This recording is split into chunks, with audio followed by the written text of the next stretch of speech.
L'histoire des Juifs d'Irak. Un feuilleton proposé et présenté par Gérard Inger. Bonjour, nous avons vu la dernière fois l'exil des Juifs à Babylone et le retour de certains à Jérusalem. Pendant toute la durée de l'Empire perse jusqu'en 330, c'est-à-dire la date de la conquête d'Alexandre, les Juifs tentent à Jérusalem qu'à Babylone, vivent heureux parce que les Perses sont très tolérants sur le plan religieux. Ça ne sera pas toujours le cas, on le verra, mais à cette époque, il l'était.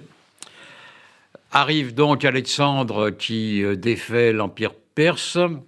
et la zone va dépendre d'un de ses successeurs et généraux, Séleucos, et qui va créer au Moyen-Orient l'Empire séleucide, d'autres généraux prenant la tête de l'Égypte ou de la Grèce et de la Macédoine. Les Séleucides ne vont pas se montrer toujours aussi favorables que les Perses. On va voir ça un peu plus tard quand on parlera des Juifs de Syrie. Mais les Juifs de Babylone, eux,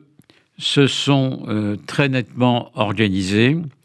et ils créent des académies, en fait des yeshivot, de très grande qualité, progressivement dans deux villes, Soura et Pumbedita. Les Juifs vont vivre correctement à Babylone sous les Séleucides, puis sous la dynastie parthe qui va succéder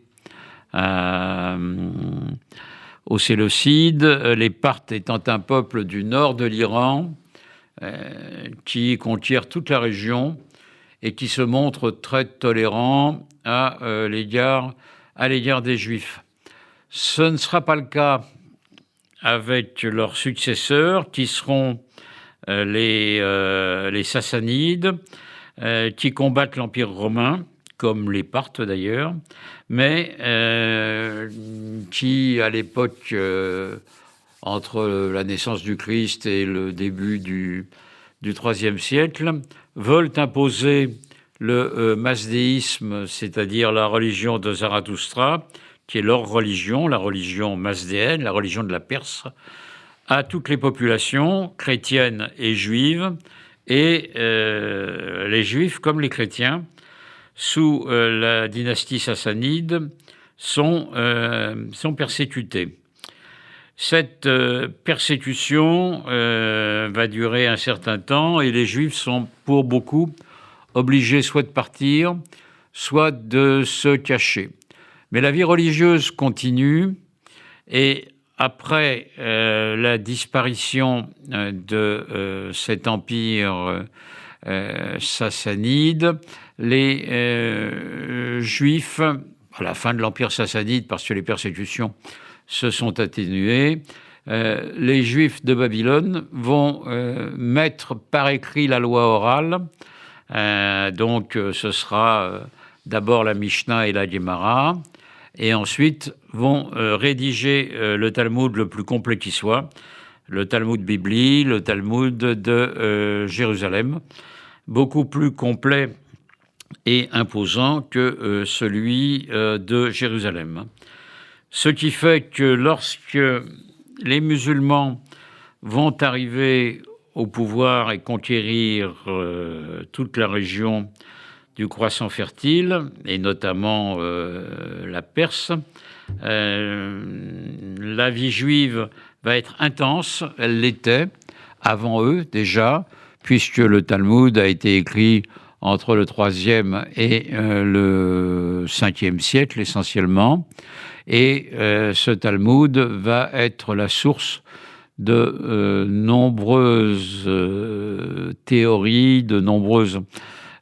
écritures, commentaires qui vont s'étendre et se répandre tout au long de la Méditerranée, parce que le cœur de la vie juive intellectuelle à cette époque, ce n'est pas Jérusalem, qui connaît la destruction avec d'abord la destruction du temple en 70 après Jésus-Christ, puis la destruction totale de la ville en 135 après Jésus-Christ par l'empereur Hadrien. Mais c'est Babylone qui est véritablement, avec ses écoles dont j'ai parlé, Soura et Pumbedita, le cœur de la vie juive, avec des échanges avec le peuple juif de la Palestine, comme on commence à l'appeler, de Judée puis de la Palestine. Hillel, qui est un rabbin babylonien avant de retourner en Israël, correspond avec beaucoup de ses homologues, par exemple, et Rabbi Akiba, qui sera un des défenseurs d'Israël avec Bar Korba, qui lui est en Judée et en Galilée, correspond avec les rabbins babyloniens. Donc, le cœur intellectuel et religieux et spirituel de la vie juive, c'est toujours la Babylonie, même si elle a changé de nom, et les yeshivot de Soura et Pumbedita. C'était l'histoire des Juifs d'Irak, un feuilleton proposé et présenté par Gérard Inger.